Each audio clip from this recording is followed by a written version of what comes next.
Hello everyone, welcome back to the workshop. I'm Roy. And I'm Jessica.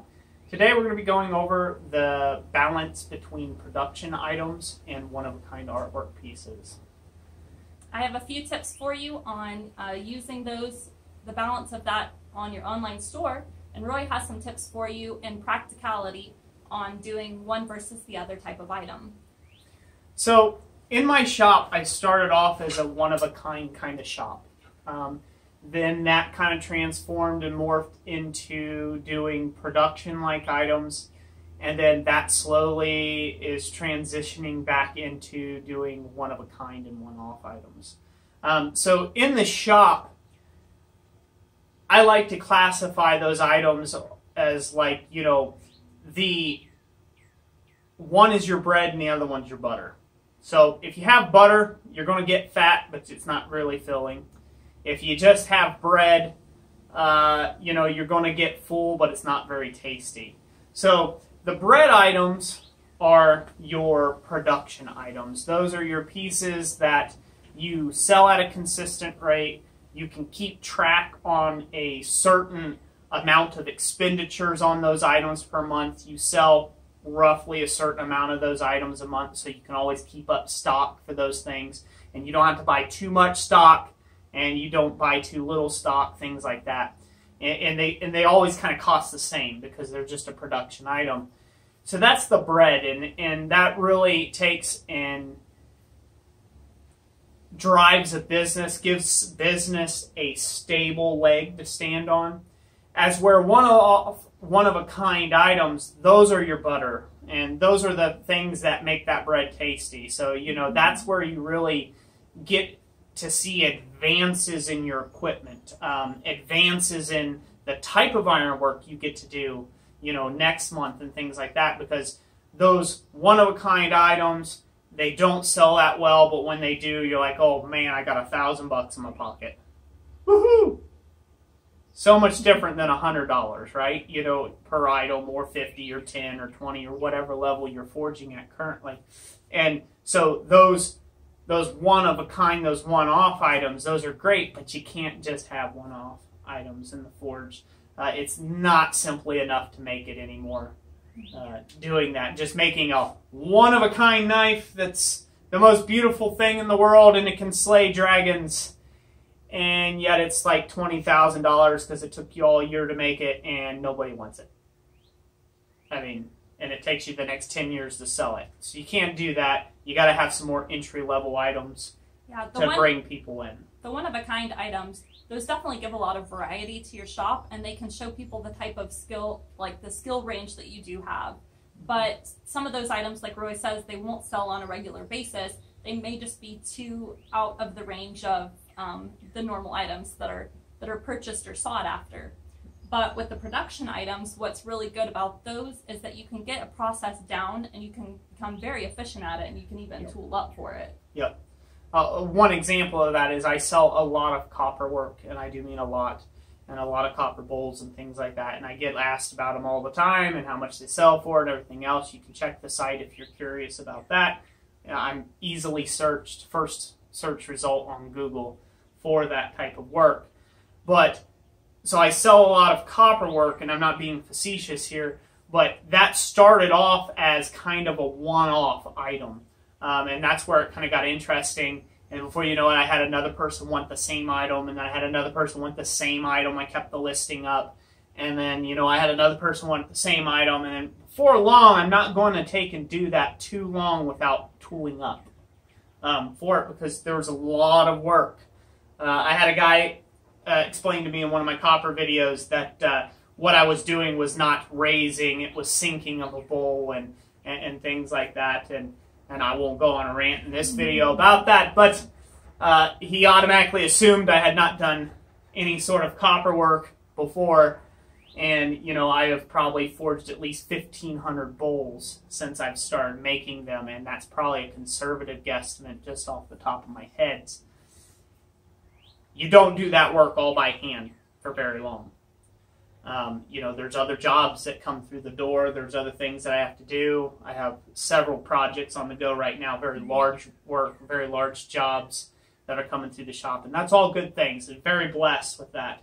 But with production orders, I had to figure out a way that I could make these bowls and make them a profitable item and make them a production item where I had a constant supply of my copper, I had a constant demand of my work, and I had a constant flow in the shop to where when I start on one end of the deal, I can get out 5-10 bowls in a day. As where before I could only work on maybe 1 bowl or maybe 2 bowls a week. And, you just can't make a production item out of that unless you invest in the equipment. So. And whatever you choose for a production item, you need to be real careful to make the same size every time. So if you need to take notes for yourself, like write down I started with this size stock and I made this size paper on it, to whatever length. Taking notes could be helpful for you, and especially if you have a bunch of different types of items. One example is like S-hooks. We started with S-hooks when we first started our Etsy store, and we just did a basic S-hook with a rat tail end on it, and then that kind of got old. Roy's like, let's mix it up a little, and so we came up with some variations for it, so that allowed us to have multiple listings.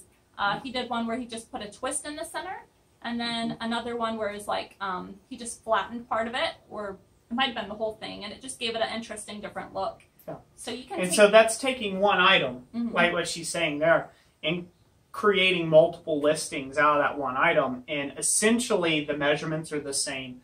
A lot of the forging practice is the same, but you gave it a couple little different embellishments, and now you have, instead of one item that's your production item in your shop, you can make a quantity of 10 different items that are production items, and essentially they're the same item. But when somebody comes to your store, they get to have that variety, and a lot of people crave that variety, and that's all good stuff. That's what we want as smiths. We want somebody to come in and get excited about our work in our shop and things, and then that's going to bring me into the butter items.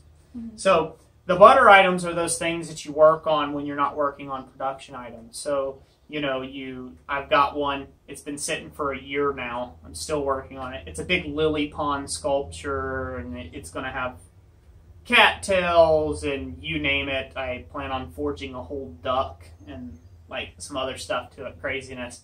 And it's been sitting in my scrap pile now for at least a year, and I've got at least 40 hours into it of work so far, and I'll have a whole good 100 hours at least left to go into it. But that thing, when I get it done, I will be probably charging a lot more than what most people make in a month. So I'm going for a certain clientele with it that I'm not shooting for with my smaller work, my smaller items, and my niche market stuff. And that thing, I don't expect it to sell within a week. If it does, praise God, hallelujah. That's great. But it can sit there for a year. It's okay. It took me 2 years to make it. I mean, and if it's got to sit a year or 2 years or 3 years before it sells, that's fine by me. By then, my skills have progressed, and I've done some other stuff and some really neat work. But those things, they come in and they shock you. They just shock you one day when you wake up and you see your bank account and you're like, holy cow, holy moly, what happened? And you look, and it was that one item that you were even thinking sometimes that you're like, there's no way I'm going to sell this thing. I should just donate it or something like that. And sure enough, it sells. And those are those butter ones. If you've been eating dry bread for a while, you put some butter on that toast, and life just got better. So there's one other tip I wanted to give you guys, or some examples of on an online store. Your production items, those are going to be easier to make listings for, because you can have one listing and then multiple people can make a purchase off of it. And so you have less time on, your photos are going to be the same, your description, it'll be the same. Even if you do a variation of that item, most of that information, like in the description, most of that you'll be able to carry over to your new listing. And for those of you who have done an online store or just learning how, the listings themselves can take between 30 minutes to an hour to actually make. So that is important when it comes to getting those items online. So whereas your individual one-of-a-kind items, the time you have in creating the listing, you're going to have that that time into the one listing, and then your next item, you're going to have, you know, a whole nother hour into that listing and so forth, and you can't reuse the work you've already done. So that's where production items, those can be handy when it comes to listing, and but you do want to have an even mix of both. Yes, so. You do. And you know, the other thing about the difference between the bread and butter items is, you know, the production versus the one-off items. The one-off items, you're going into complete creation mode, so much that you're driving off of is just past experience, because you don't really know where you're going with it, because you've never made it before. As where production items, you know, you get repetition. And I believe repetition in blacksmithing is a very good thing, and I think it's something that a lot of you guys out there, especially if you're trying to run a business, you should practice. Repetition, repetition, repetition, repetition. Just keep doing it. Keep saying it to yourself and keep doing it. It makes you a better smith overall. A lot of guys, they'll skip the repetition portion, and you can see that they're pretty weak at their smithing or their forging style, or they're not quite good with the hammer because they're too busy using a power hammer all the time, or they only use presses, or maybe they only use hand hammers, and they're completely daft when it comes to using a power hammer or press, and it really hinders them and holds them back.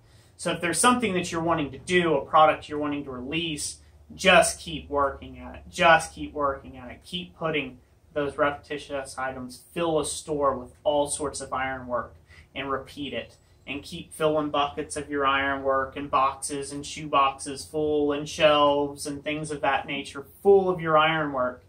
And what will eventually start happening for you is, just like the one-off items, you'll have a whole string of sales that'll come in on your repetitious items, and you'll have to refill your stock.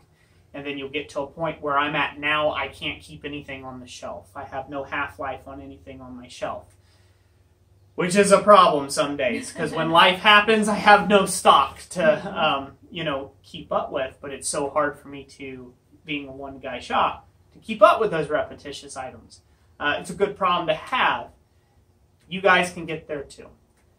It just takes time. You know, it takes courage. You guys have to look towards the future of where you want to be, not where you're at right now currently. And, you know, repetitious items, you know, repeatable work, things like that. Like my wife said, that you can list a bunch of times, but in a different way with a different picture, things like that, different variations of that item and stuff. That will really help you out and get you going. And, you know, it kind of kills some of the learning curve too. You don't have to think like, oh man, what should I make now, you know, because I just got done making a batch of hooks, but I don't know what will sell. It really cuts that out. You know what you should be making. You should be making ironwork and putting it online for people to buy. That's what you should be doing. So, anyways, I think we talked enough about these items and things like that. Pretty excited. So yeah, you guys leave us comments. Let us know. Do you lean more towards bread, you know, the bread or the butter, and what you do? So yep. Have a blessed day, you guys. I'm hungry for toast. We'll talk to you guys later. Leave your comments in the comment section below. Thanks for watching. God bless you.